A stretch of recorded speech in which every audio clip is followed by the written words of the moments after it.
Coach, our 42nd session of Ask the Coach. This is where I get coaches from the recruitment industry on a Friday afternoon. We have 45 minutes where we get to answer your questions, queries, challenges, things that are happening that we've pulled from the last 2 weeks. So they're pretty relevant to what's going on now. I'm going to get the coaches to introduce themselves in a moment, but let me explain how this works. We've already got 5 questions. They're in the chat. They're also in the Ask a Question.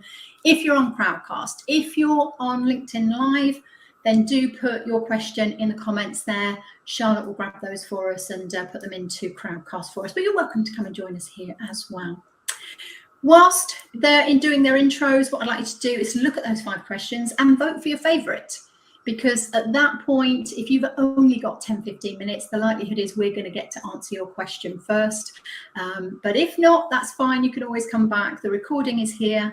We put it into the course as well. There's a green button on Crowdcast if you want to click on that to see the other 41 sessions that we've done already with 70 different coaches. So lots of different viewpoints on issues that relate to any recruiter.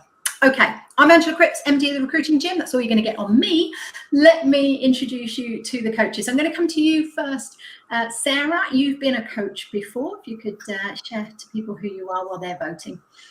Fabulous. Thank you very much. And it's wonderful to be here. Happy Friday, everybody. I'm Sarah J Naylor. I'm mindset and confidence coach, qualified 10 years ago as a coach, but I've been in recruitment for a very long time. And I've got my own business. I've also got my own podcast. I've authored a couple of books, etc. And I just love everything all about positive psychology and enabling you all to have your happiest life. So it's great to be able to be here and help answer some questions to relieve a bit of stress on things. Thank you for that, Sarah. And yes, if you're interested in Sarah's books, she has been a guest on our book week. Hopefully Charlotte will put the link in the chat for you to go and find our book week in DW Lite, which is a free course we offer to everyone. Right, moving on. Sharon, if you'd like to introduce yourself. Yeah, thanks, Angela. And thanks for inviting me on. It's great to be here with everyone today.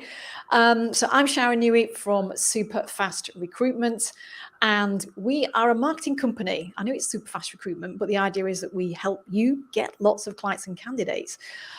So we work with business owners and internal marketeers, helping them to recruit their marketing business through training, sort of coaching, and we provide lots of resources to help them do that. So it's interesting. There's a marketing question there today as well. Yes, well, with the questions come up in our courses. We do live webinars with all of our larger courses, meetings that I've had, conferences, and marketing is pretty much always there. Always there. Yeah. And I was interested in this one because it's our situation as well. So I'm looking forward to hearing your answer on that. Wonderful. And another new coach with us today, Miles. Hi, everyone. My name is Miles Stanton. I've worked in recruitment for, as we realised a bit earlier, 26 years.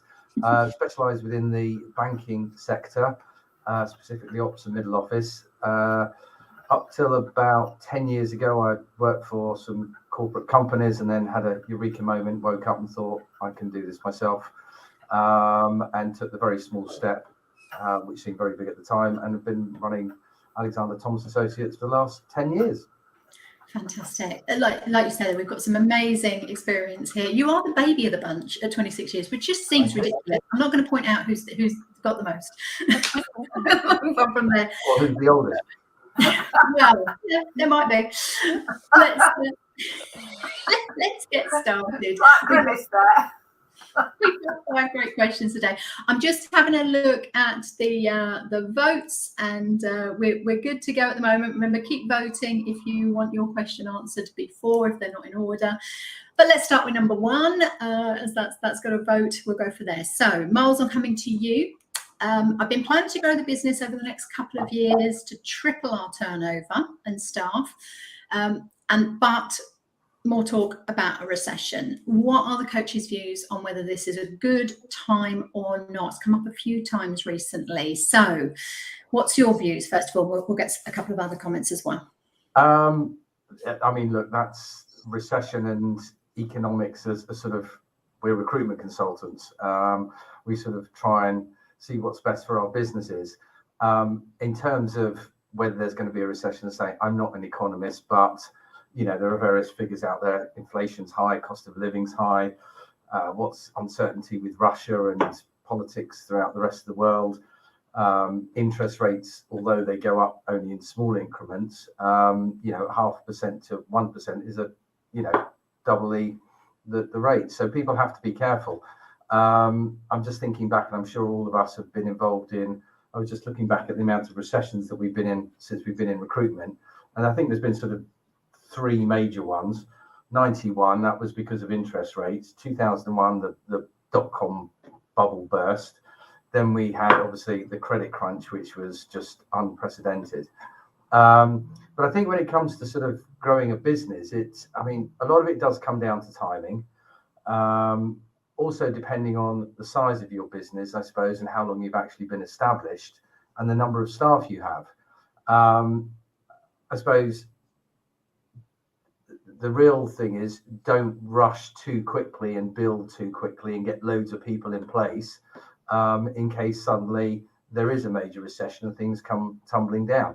I mean, we had a pandemic, or just coming out of that. If you'd started a recruitment business just before that, you would have thought everything's great because the market was good, there was employment, recruitment was good in all sectors, and then bang, something like that happened. So I think if you're going to try and grow your business, it's doing it carefully and incrementally, and making sure, of course, and it's the same in any recruitment, it comes down to the people and hiring the right people, and always knowing, you're never going to get 100% from every single member of staff that you've got employed, but it's ensuring that you're getting at least 75-80% of them working at maximum capacity that then help you to develop and grow that business slowly but surely. But we've all been through recessions. If you're a good recruiter and you've got good clients, you'll come through the other end. And I distinctly remember joining our company, Hamilton Chase, back in 2008 in the May, and then sure enough in October, the banks just went straight down. Talk about timing, but you get through and you manage. But it's making sure that the staff you've got are all pulling with the same, you're all on the same hymn sheet. That's absolutely key. And being efficient with the staff that you've got, and also knowing that you've got, trying to establish from your clients what their thoughts are about the recession, if there is one, in the market, and what their growth plans are, because they're going to make decisions as to, if there's a recession, are we going to carry on employing? Are we going to sack people? The complete, make people redundant, the complete opposite. So important to find out what your clients are doing. That's really key. It's a conversation we've been having a lot. BD should be a focus at the moment, shouldn't it? People say, I don't want more jobs. No, that's not the key. It's identifying what's going to be happening with these companies in the next 6 months, 9 months, 12 months, and asking that question: if there is a recession, how will it impact you? And then you'll know, won't you? So at least you can focus on the ones that are recession proof. Sure. And yes, I've been through all of those recessions that you mentioned. So you're right. My view is always, if you're good, I think the good ones do survive. That's my experience. Sarah, you got a comment on that? Yes, absolutely. And just want to echo what Miles has just said and what you've just alluded to as well, because I have worked through those recessions. I remember the peak of the 80s, which was just like crazy, to dropping down to you won't make any placements a week, to then coming into and going self-employed at the height of the recession in 2009 and sort of fighting through that, and then obviously being wiped out by COVID with the business.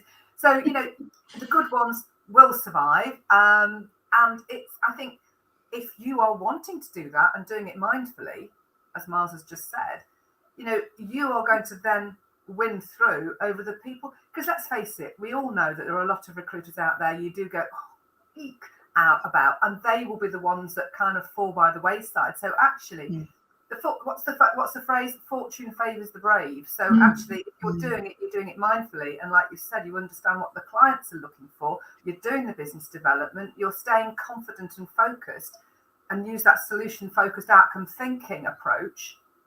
You're going to become more bulletproof. And as long as you're in tune with what you're doing and you're sort of listening and tuned into what's happening, you should be able to read it and work with it and adjust and adapt and pivot, because it's not just rail track, is it? That's a really good point, that a lot of recruiters are a bit blinkered. They're just focusing on what they're doing. They don't look up. They don't see what's happening in the markets, in the industry, in economics, and all these things. And then it becomes a surprise. So, Sharon, you got something to add?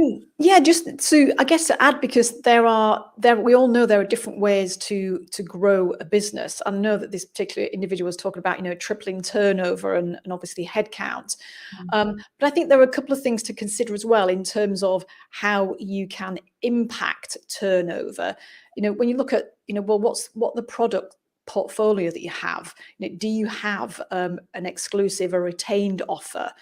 Are you just sort of like focused on contingency, with, I guess, fee levels that just vary between percentage points, as opposed to looking at what's the level of jobs that you're working, what's the level of fees that you're charging, and what's the product that you're offering? Because if you can go for, if you have a retained service that you can develop at a high level that can be 25-30%, and the proportion of jobs at that high level you get, if you look at the impact that that can have on turnover before you look at bringing in extra headcount, and look at how you're using the headcount that you got, well, that can obviously add to growth in itself. So I think that's something to consider. And it was interesting because some person I was last night, I was reading the McKinsey report on sort of the great attrition thing, and there was some real startling data still in that, in terms of over the next 6 months, 2 out of every 5 individuals are still looking to move. There is still this massive talent shortage out in the market, and there are still organizations that are looking to grow. And so if you think about, I guess, it's already been alluded to, think about what are the sectors that are still going to be on a real kind of like growth trajectory here? Is it a case of bringing in and looking at a new sector?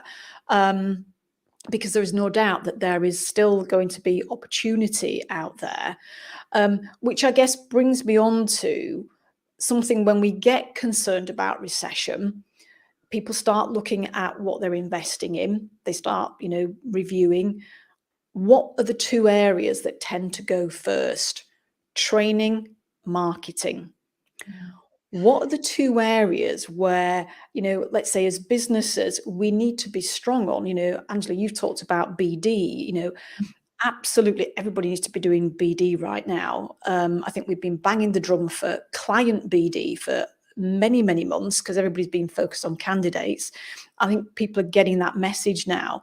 But I think actually, rather than pulling back from those areas, you need to have even higher skilled staff to deal with what they may have to deal with. And you need to have, I guess, your ducks in a row from a marketing point of view, so that you get your brand out there, you are doing campaigns, and you're not, I guess, pulling away from that. And I think that's the danger.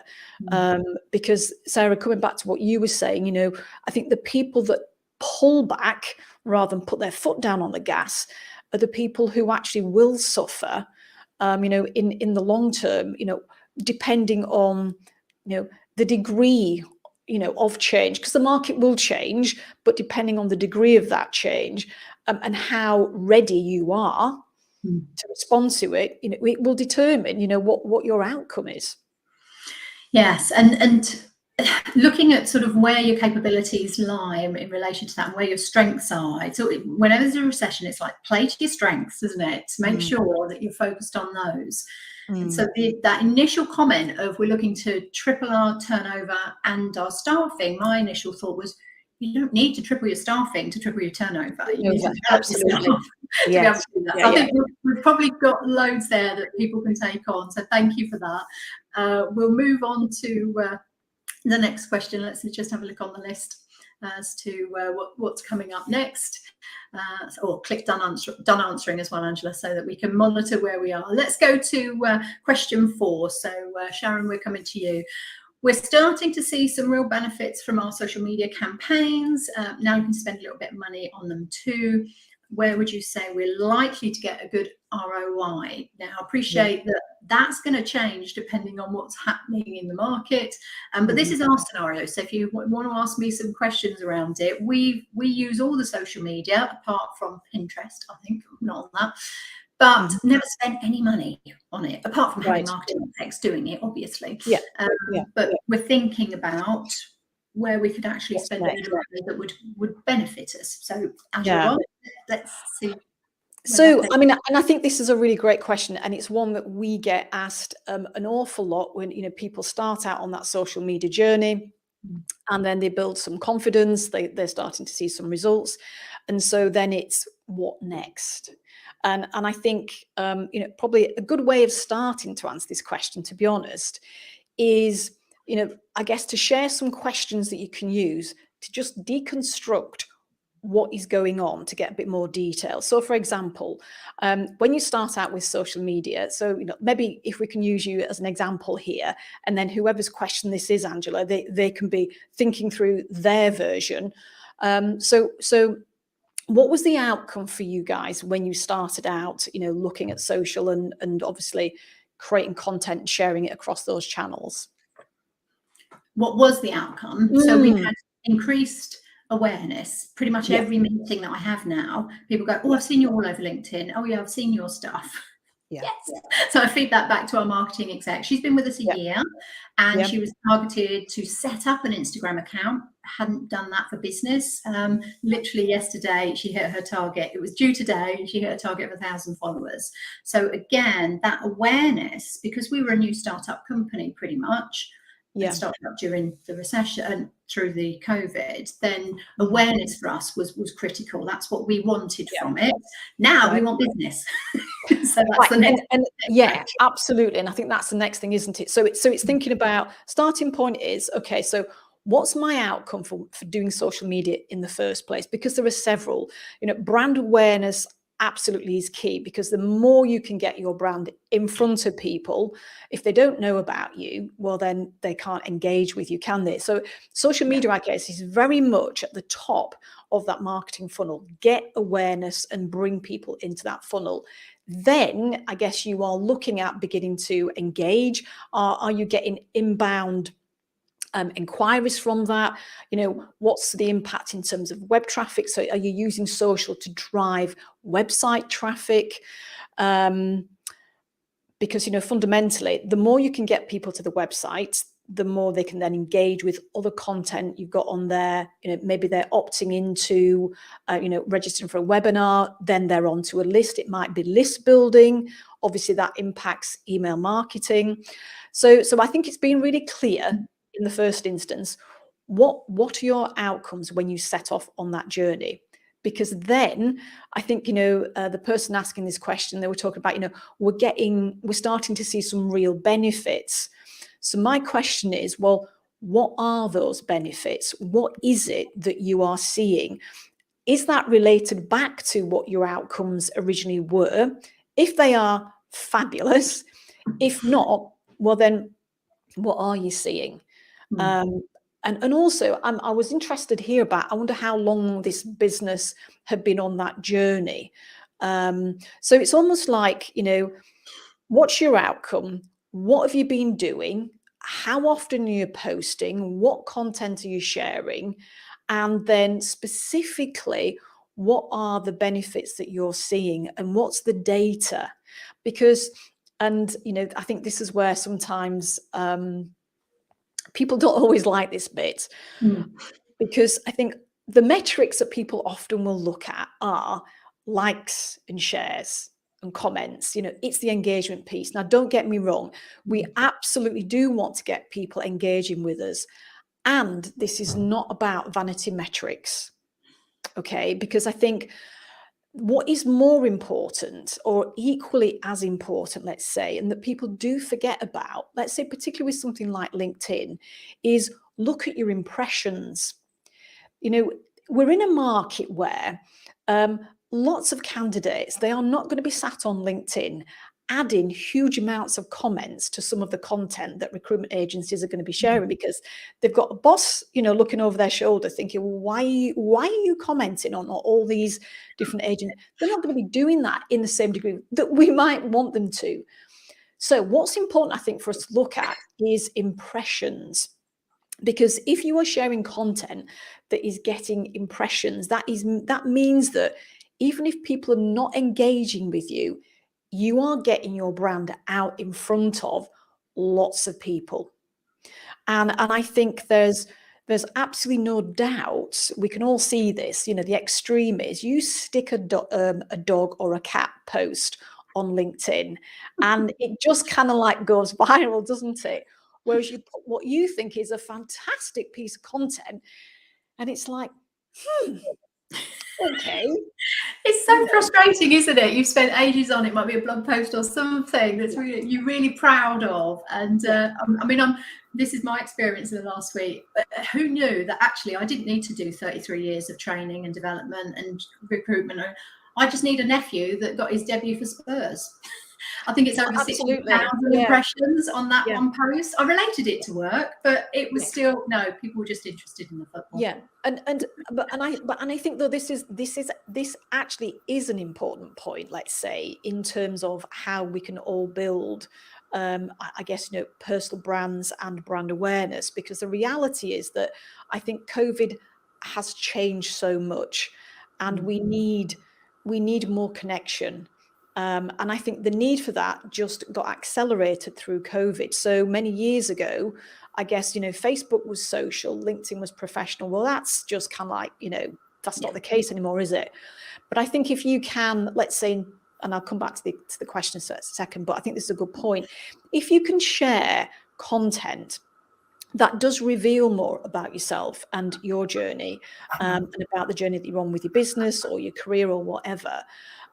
But as you say, Angela, you bring it back and you create a link so that there are insights. I shared something last week, about my nephew. He graduated last Monday and we went to his graduation. And he'd always wanted to be a doctor. Never no doubt about it. And now it's, well, what speciality of doctor, but he always knew what he wanted. And I think so often people don't know what they want, whether it's a business owner, whether it's someone with their career.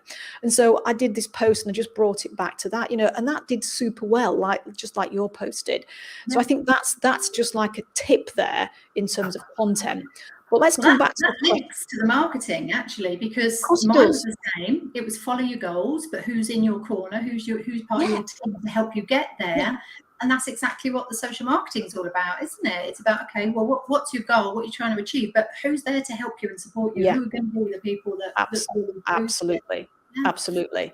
So I think, the areas that perhaps people want to be looking at in terms of when you say we're getting benefit, my question is, what specifically? What is it doing for you? So are you getting feedback from clients that, oh my God, it's like you're everywhere?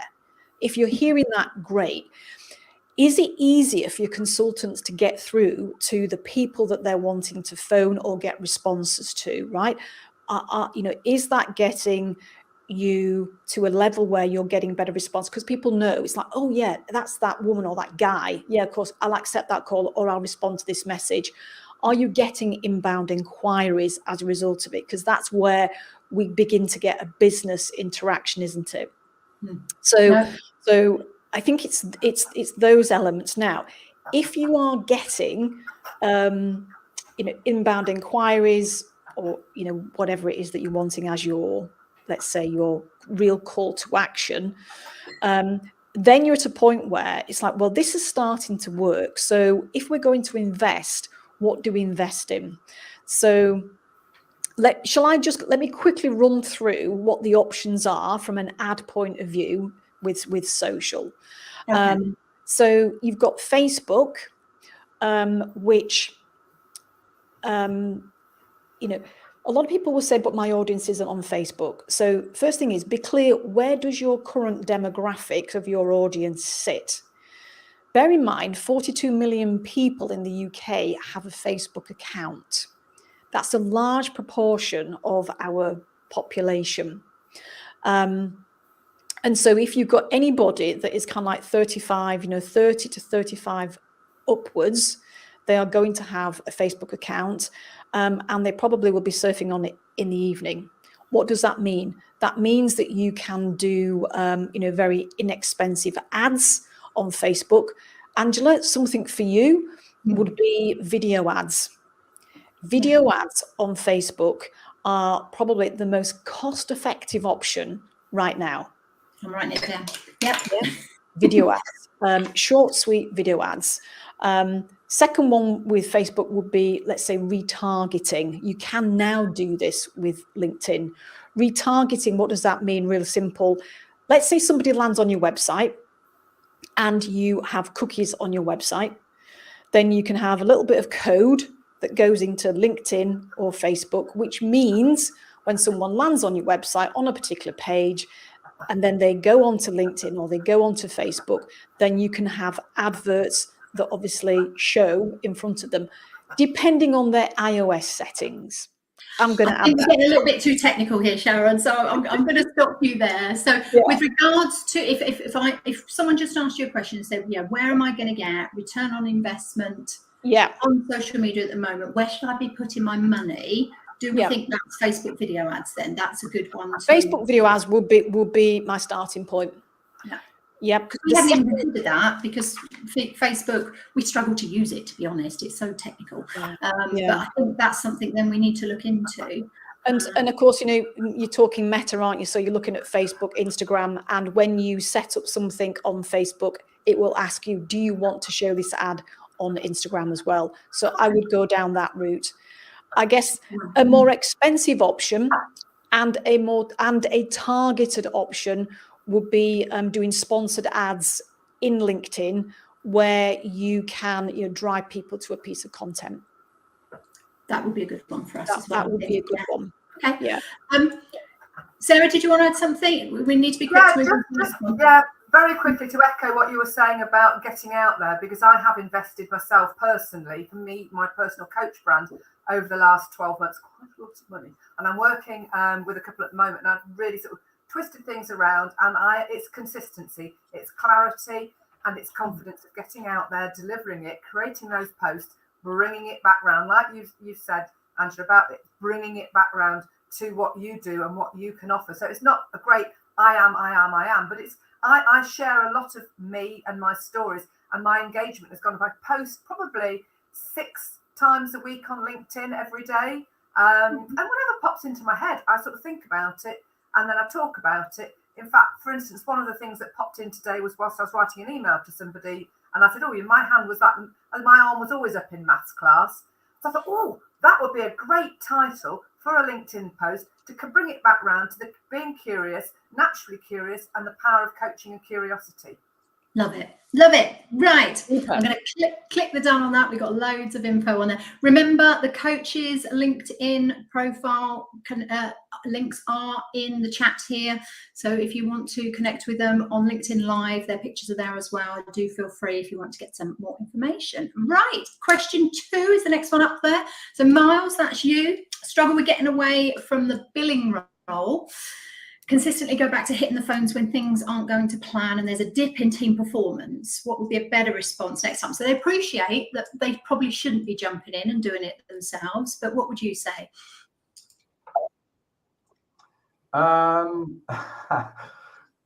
Naturally, as recruiters, especially good recruiters that make money, our natural instinct is to want to go back to the buzz of it. And I think years and years ago, I was once interviewing for a role, having managed teams in the past, and the person who was interviewing me said, basically, you're just a deal junkie. You like the buzz of it. The question I suppose you've got to ask is, what's the reason for the dip in performance? And what was the other one? Oh, if things aren't going to plan, why is that happening? Is that a training and coaching issue? Is it a confidence issue? Is it because of the market? So you have to be aware of that. And obviously, knowing that which members of your team are doing well and the ones that maybe aren't, do you bring in the ones that are doing better to sort of mentor and possibly help with the less experienced staff? But sometimes I don't think there's anything wrong with, and I was the first one to be guilty of this, managing a team when I was at Jonathan Wren years ago, and going back into doing the business development, managing the whole process, for example. And I think your staff can actually learn from that, because we've got so much to offer without even thinking about it. It just comes naturally after a period of time. So I think you've got to look at what's the reason for the dip in performance, why things aren't going to plan, address those, which then, if that starts to happen, and what you don't want to happen is prevention is better than cure, to be able to see, is there going to be a dip? Is someone struggling for whatever reasons? And that you can put things in place to stop those happening.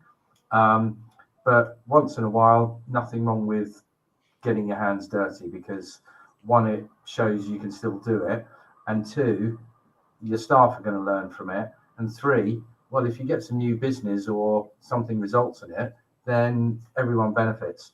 So it's a bit of a mix, but knowing the reasons for those things happening and preventing them from happening. I think that's a really honest answer, because you're right.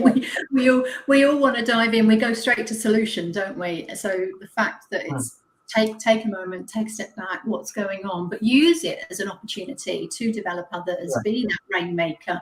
It doesn't have to be you siloed on your own, bringing the business in. It's about developing everyone else so that they can. Yeah, exactly. Yeah. Love that, Sarah. Yeah, I've always got a comment. I'm just going to echo that, because I think that energy that you can put into it, and it's how you do it. It's not like going, well, you're rubbish, let me get on with it because you can't do it. It's using yourself as an example to get on the phones and whooping everybody together and going, right, okay, let's all get on the phone. I'll come and get on the phones with you. Let's do it together. Right, let's get some targets up. Let's get some stuff on the wall. Whatever it is, who's going to last one to get a sales call in makes the tea. I don't know, whatever it is, whatever floats their boat. But it might be there are people in the team that don't like that, need a bit more confidence, need a bit more sort of motivation, or a bit more recognition of the work that they've been putting in. Maybe that's why it's dipped. Maybe they've had a few knockbacks. But that's recruitment. And we always know that, if you're knocking at a door that nobody's answering, stop knocking. Go on to the next one. And that activity, when we're coming back to the marketing, that general energy that you put into it, it will come out. Last 3 months activity, next 3 months worth business. Yeah, we know it's always there. Sharon?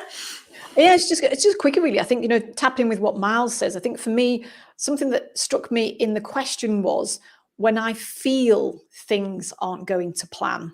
And so for me, it would be a case of saying, okay, but what does the data say? And to just go back, and I'm a big fan of data. Look, rather than looking at the story that we can whip up in our head, is to look at what does the data say. What does the data say, and does that indicate, as Miles said, a dip in performance? So it's like, look at the facts behind it, and what am I as an individual, as if I'm the manager or the business owner, what am I making those facts mean? And actually, is it something that I need to look at in terms of how I'm thinking about it before I dive in? And if the data says, actually, we are kind of like, we're way off, well, then absolutely just, concur with what everybody's saying. But, I think when you step back, look at data, because then, and look at what you're making that data mean. Well, that's sort of a global situation at the moment, isn't it? You've got a lot of conversation, back to our original question, around we're potentially talking ourselves into a recession, but what does the data actually say? Yeah. And we know that recruitment is thriving at the moment. We're definitely not in that situation, but of course it all stops if everyone else gets to that point. There was a comment as well from Catherine about the last question with regards to LinkedIn groups being pretty much dead, but Facebook groups are thriving. So again, back on that, getting your adverts out into Facebook groups will make a big difference. Yes. And the sourcing is coming from Facebook groups as well. Absolutely. Okay. Next question up is question 5. So Sharon, come to you first. The England's women's football team been phenomenal in the Euros. It's been a long time coming, and they're still not given the recognition they deserve. Do you think this will finally change if they beat Germany on Sunday? And I'm going to add into that, on penalties. Oh God, I hope not, Angela. I don't know if I can cope with the stress of that. I think whatever the outcome is of Sunday, and I so want the girls to win, I actually think that things have already begun to change. I think, seeing having Ian Wright, on primetime TV in front of 9.3 million people saying, if schools do not now make it accessible for girls to play football, then there's going to be no legacy from this. But and I've seen that across social media and lots of things. And so I think what's lovely is to see guys and boys in the audience. It's not just jam-packed of mums and young girls as well. And I really I absolutely do believe that there can be change on the back of what has happened so far. If we win, that will just hopefully accelerate it. But the FA have already announced investment, about 3.5 million in more grassroots access. So yeah, I do. I think it will be, for the people who are in all these roles and everything, they are seeing the benefit and the fruits of the investment the FA have made and what's been happening at grassroots level. And I think that is just I think there'll be more voices shouting, at local levels for change and hopefully in schools as well. So yeah, I really do.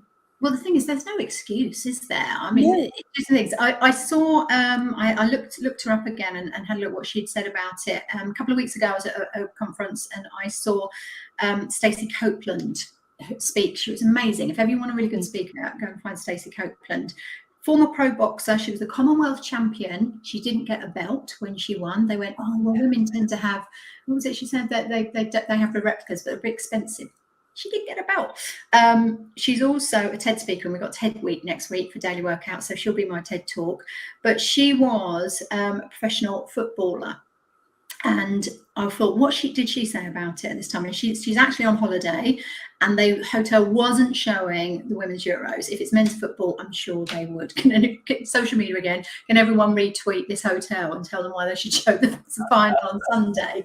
So I put this one in. It was a conversation, obviously, that sort of then went. It started from work and then went back to work, because again, looking at sort of the top 250 footsies, is it 11? There's only 11 women that are the CEOs. We're still in a scenario of not being seen the same in that sense.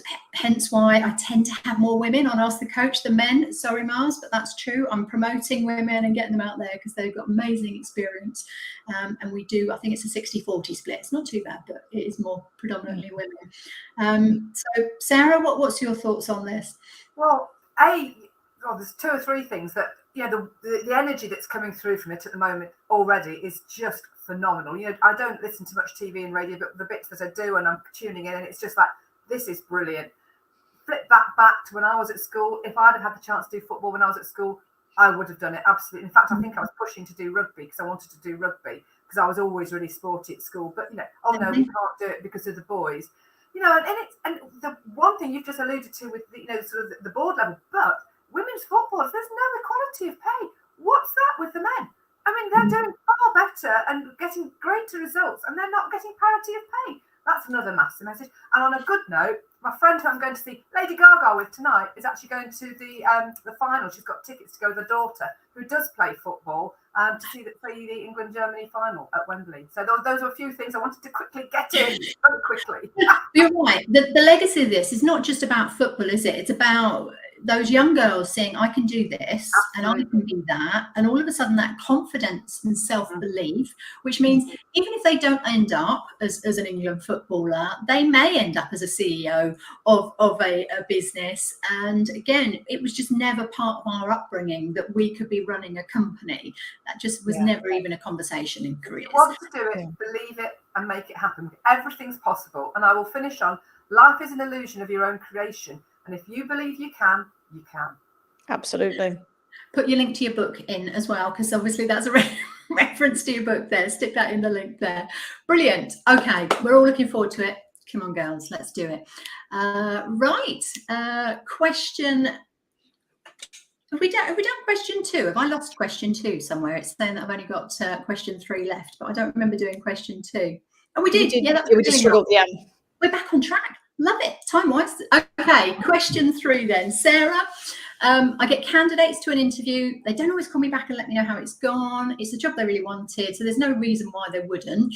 I get annoyed, and then the relationship's been damaged in some ways. So we've all been recruiters for many years. So how did the coaches deal with that when you didn't have a candidate updating you on how it went? Oh, welcome to the world of recruitment. I think acceptance on this one is paramount. You've kind of got to get out of your own way on it. The frustration is your frustration, not theirs. You need to kind of take a step back and view it from a different point of view. So yes, they've been for an interview for a job that you know that they really want. However, you don't actually know what's going on in their life. You don't know that they've not had to go back to work, they've got caught up or something or other. The fact that they've attended the interview, yes, that's the thing to focus in on. But you've not just had a call from the client going, where's this candidate? Where is this candidate? They didn't show up on Zoom and they didn't turn up to the interview. So actually look at what has happened. They have actually attended the interview, which is brilliant. Think beyond the fact that they've just not called you back, because let's face it, you get candidates applying all the time for jobs that you think that they want to be ideal for, and you try texting, leaving a voicemail, you try WhatsApp, you try Messenger, you try LinkedIn, you try email.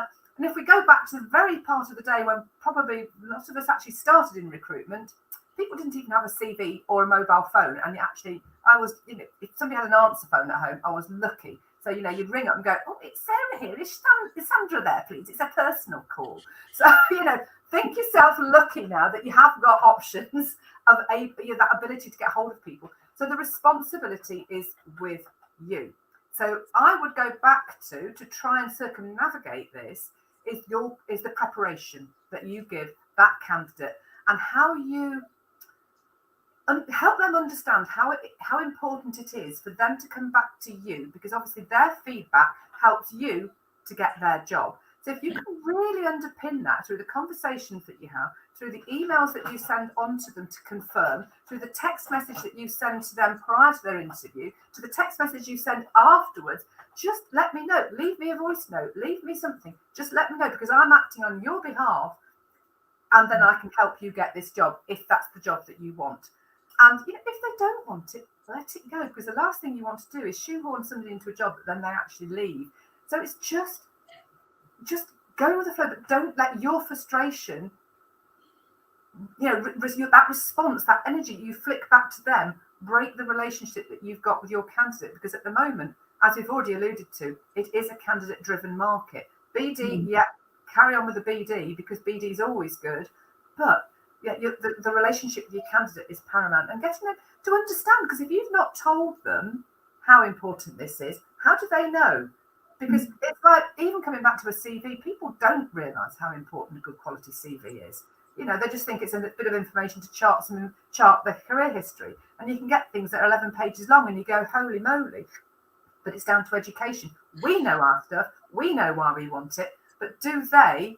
And how can you get that across succinctly so that you don't then end up frustrated? But the responsibility for your frustration lies with you. So take responsibility for it and think about how you can change your behaviour and what you can do differently to get them different results. Love that. And you're right. At that point, the relationship's not broken from their point of view. It's you making it all up. And to point out the fact that, you have so many ways of connecting. You do come across stalkerish if you end up using all of them, isn't it, to try and chase them down. It's not a great look. So yes, when we tackle them, just wait outside the interview or the Zoom room. I've got you. Now you want this job, don't you? Now, Miles, you're still running a recruitment agency as well. Is this an issue that you have? I have two sort of mantras here. Recruitment's a simple business. It's just complicated by human beings. And candidates not calling you back after an interview is an occupational hazard of the business. It is as simple as that. The majority of candidates do call you back. The ones that don't, they're going to come back to you within, if you haven't heard from them within have an interview today, at 12:30. If you haven't heard from them by the end of the day, fine, you want to try and get hold of them. If not, you get hold of them on Monday. And if it goes beyond that, well, then clearly they're not interested. But I think I can say in most cases, candidates will call you back eventually. But as Sarah said, it's not their issue, it's your issue, because we want an instant reaction. Candidate's been for an interview, you want to know, are you interested? How did it go? You want to be able to go back to the client and give them that level of service as well. So occupational hazard, don't fret about it. They will come back to you normally within 24, worst case 48 hours. And if they don't after that, well then... I suddenly got a flash of they're just not that into you. Correct. But it's rare that happens. Normally they're going to come back and go, no, that's not for me, or I found something else. Well, fine. Yeah. And you put everything in place pre-interview and say, call me back. This is the importance, etc., as Sarah said. But occupational hazard, just got to get on with it. Okay, all right. I think that's a good point to finish on there. The sense of, yes, this is part of the job, and we're the ones that have to take the responsibility for it, don't we? So if you can change your mindset, you're going to be a lot happier in doing that job. Brilliant. Look at that. 45 minutes. Love it. Well done, everyone. We've got some great answers in there. As I said, the course gets downloaded, or the recording into the course. So click the green button if you haven't got Ask the Coach, because there's hundreds of questions on there now, and it might be one that you're struggling with at the moment, and there'll be 3 coaches there that have answered it for you to give you some help and support. We'll be back with this in another 2 weeks' time. We're here every fortnight with three other coaches to answer your questions, so do send them through to us if you have something that you're struggling with, and we'll find a coach that can answer it for you. Do get in touch via LinkedIn, as Sarah's put in. You've got the connections at the top of the chat there for all of the coaches. Thank you so much, everyone. Really enjoyed that. I know I always learn something, and I've actually got some notes as well, which I don't usually have. Sarah's saying me too. Brilliant. Okay, have a great weekend, everyone. Come on, England. Thank you. Bye. Bye.